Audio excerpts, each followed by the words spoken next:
from Des Moines, Iowa, a special edition of This Week with George Stephanopoulos, the Iowa Debates, co-sponsored with our Des Moines affiliate, ABC5. This morning, the Republican presidential candidates. The first debate of the 2008 presidential campaign held in Iowa. Now, live from the Sheslow Auditorium on the campus of Drake University, the moderator of our debate and This Week anchor, George Stephanopoulos. Good morning, everyone, and welcome to a special edition of This Week. We're here at Drake University for the first Sunday morning debate of this presidential campaign. All 9 Republican candidates for president are with us, and let's get right to them and how they stand here in Iowa according to our latest ABC News poll. The front runner at 26%, Mitt Romney, former governor of Massachusetts. Former mayor of New York, Rudy Giuliani, is next at 14%. Mike Huckabee, former governor of Arkansas, is at 8%. Also at 8%, Senator John McCain of Arizona. Kansas Senator Sam Brownback is at 5%. He is tied with Congressman Tom Tancredo of Colorado, also at 5%. Former Governor of Wisconsin Tommy Thompson follows at 4%. Then Congressman Ron Paul of Texas at 2%. And Congressman Duncan Hunter of California rounds out the field at 1%. Former Senator Fred Thompson is not yet a candidate and not here today, but here in Iowa he polls at 13%. Of course, this is just a snapshot. A lot could happen between now and the Iowa caucuses. Gentlemen, welcome.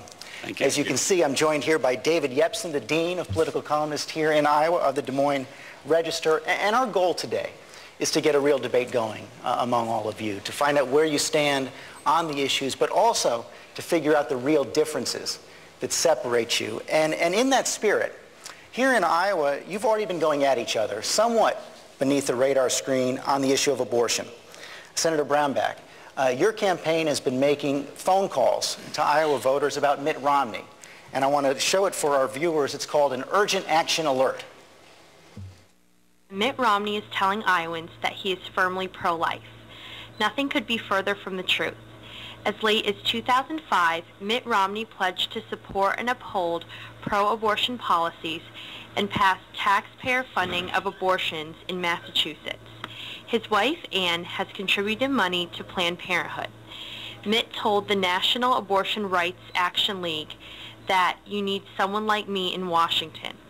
Senator Brownback, do you stand by that attack? I certainly do. There's one word that describes that ad, and it's truthful. That's a truthful ad.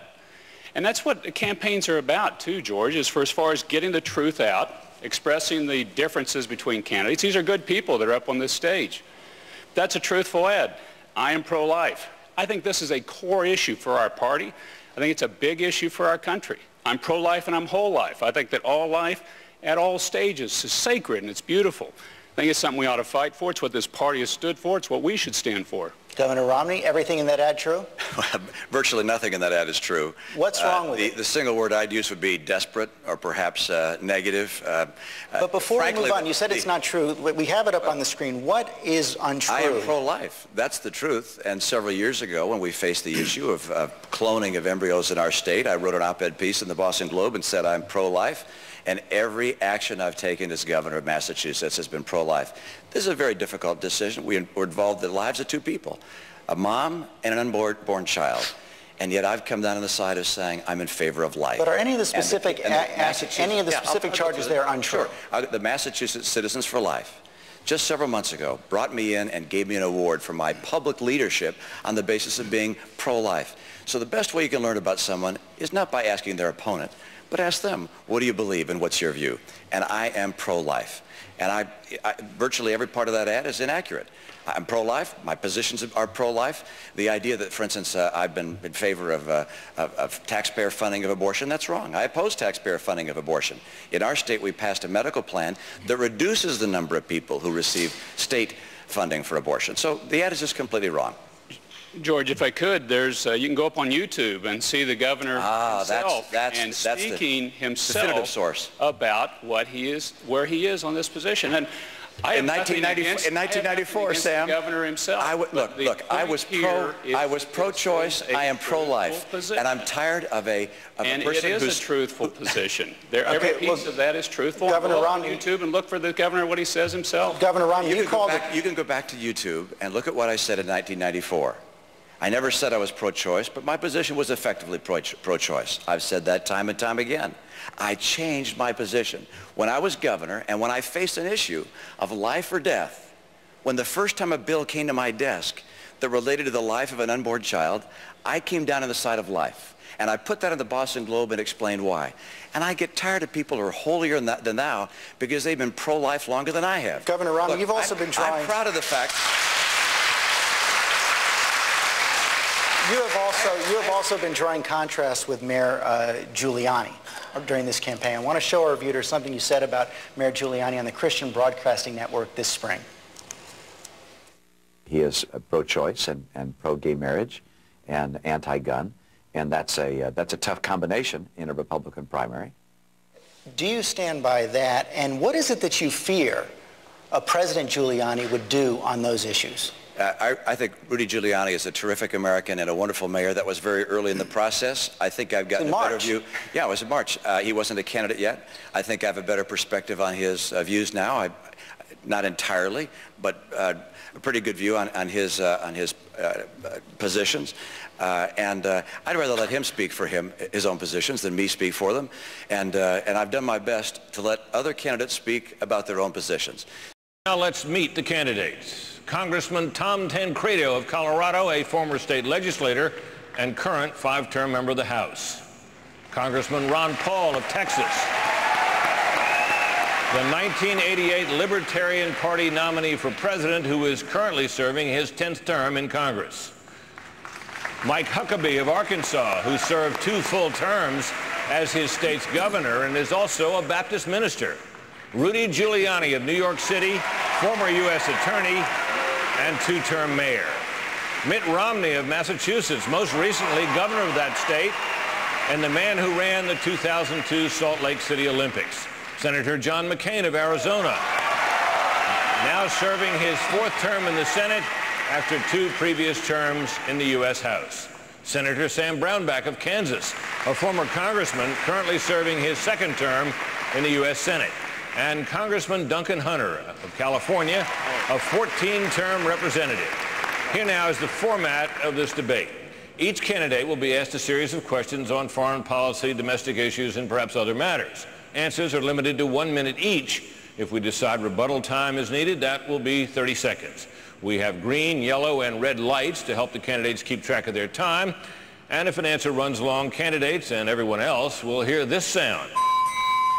We ask the audience please to limit applause during the question and answer portion of the debate so we can devote as much time as possible to the candidates themselves. Let's get started. We will cover a number of issues tonight, but first a political question about the man who isn't here and will not even announce his candidacy for president until tomorrow. I'm talking, of course, about Senator Fred Thompson. Now, a Thompson ad is just run on the Fox News channel. He will be a guest later tonight with Jay Leno. Polls have him in 2nd or 3rd place, depending on whether you're looking at national polls or some of the early state polls. So the question is, who has made the smart moves here? You guys who are here and have been out on the trail all this time, or Senator Thompson? Let me start with you. Governor Huckabee, what do you think? Well, Britt, I was scheduled to be on Jay Leno tonight, but I gave up my slot for somebody else because I'd rather be in New Hampshire with these fine people.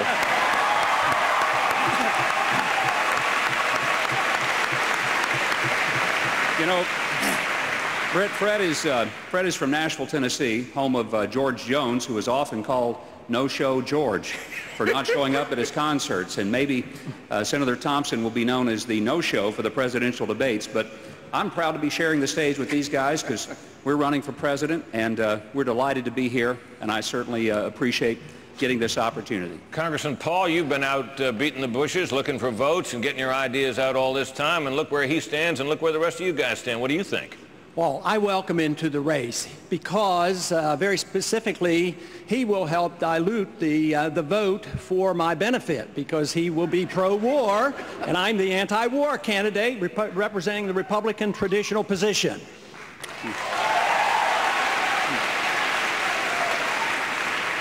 Senator McCain, the guy's a former colleague of yours. How do you feel about the way he's handled it?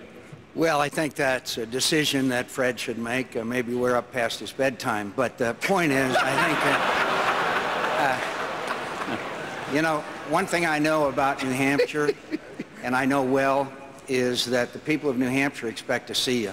They expect to see you a lot.